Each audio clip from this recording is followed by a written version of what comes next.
Hey, JV here. Excited that you're with me today. Super pumped to talk about the new Kindle Paperwhite. We're going to get into this. I've got the Kobo right here, the Kobo Libra 2 right next to me, the Kobo Forma, and the Kobo Sage here to kind of discuss a little bit with it. It's going to be kind of a first take. So this is going to be a total review because I just got this in. I did purchase this. This is a new Kobo Paperwhite 5, and we're going to go through like a first experience of what this is. Comes in a nice box here. We're ready to go. One quick note.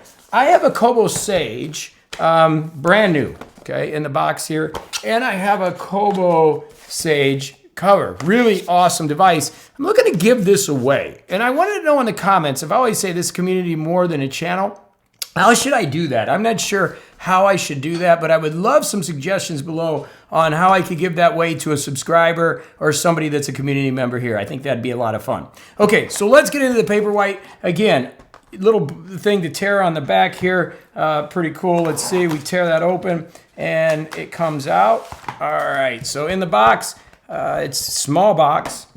And again, just preface, I have not been paid to do this review. I purchased it myself, and here we are. Here is the Kindle. I think the competitor to it would be the Kobo Libra 2. Very similar size. This is an embedded screen. This one is not. Let's go ahead and take it out. It's in just a regular packaged bag here. Let's go ahead and get rid of this for now, and let's take a look at it.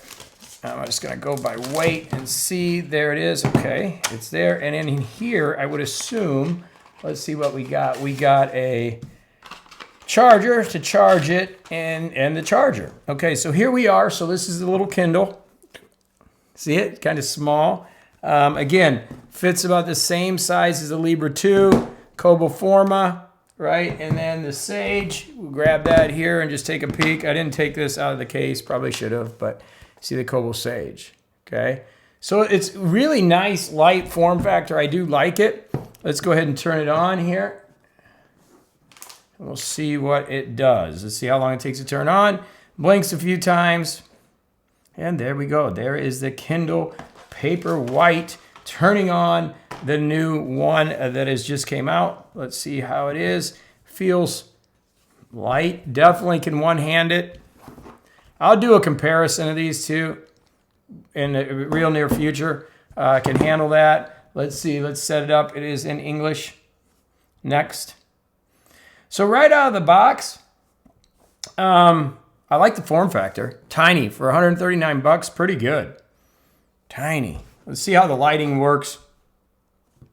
Definitely. These are two one-handers. Both great device. I got to tell you, the Libra 2, what a screen on this thing. It is unbelievable. But this has a nice screen too. So what I'm going to do, let's let it load up.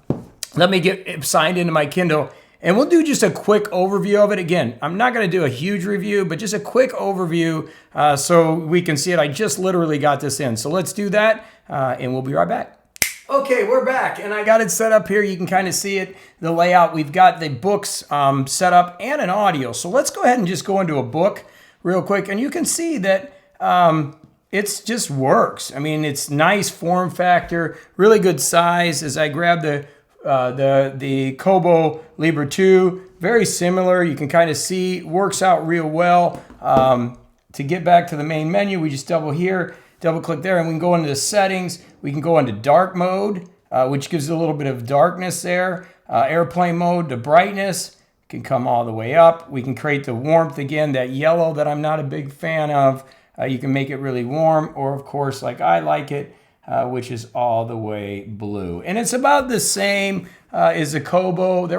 These devices are getting so good that it's pretty solid as far as what we're looking to do within the framework of the use of it. It does have Bluetooth on it. So again, here we're reading a book. Very simple, quick, fast turn of the pages. Double click up here. Let's go ahead and back and go to an audio book, and we'll just take a listen to this. So we open this up. Now we have an audio book from Audibles. I hooked up a small speaker here. Let's go ahead and start Gardens of the Moon. I am unbound to Logra.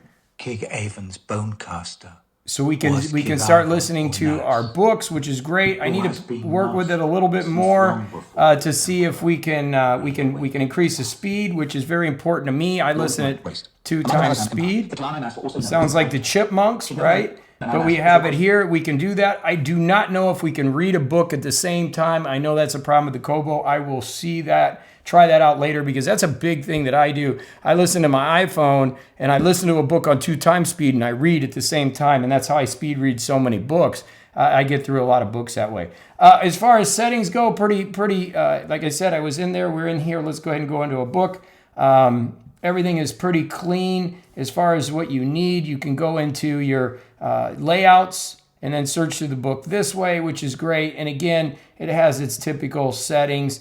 You can search.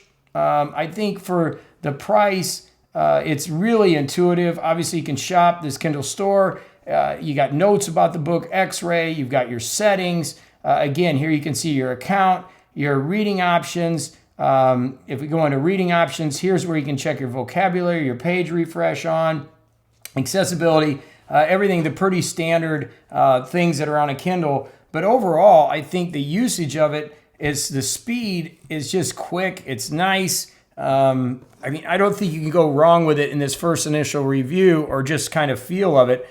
This thing's nice. I don't think it has a speaker in it. No. So you're going to have to use Bluetooth if you're going to want to use it with a, or your headphones, right, when you're listening to an audiobook.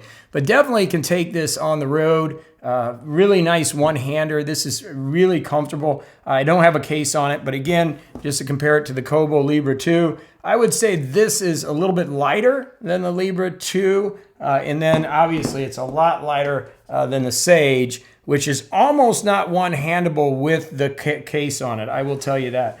But definitely, if you're in the Amazon world, I think it's definitely worth the upgrade. Speed looks great. The thing just works. And I think that's the main thing when we are looking for a device that we can throw in our bag, have all our books on it, get the e-ink experience. I think the Kindle is great. Okay, as always, thanks so much for watching. We're going to do more videos this week. Again, it's a community more than a channel. If you like what you're seeing, please hit the thumbs up, and that subscribe and alert bell are really critical. Brand new Kobo Sage. Please put in the comments, how do you think I should give this away? If you're new here, we do videos on creation, on e-ink devices, all kinds of things, and we are a community more than a channel. It's about the energy and having some fun, and I hope you're having fun with us today. But I will do some comparison videos coming up, and I appreciate you being here, right? So what do you think? How should we give this thing away? Let's have some fun with it. All right, go have a fantastic day. As always, I appreciate you. Lots of love. Go do it to it, and I'll see you in the next video.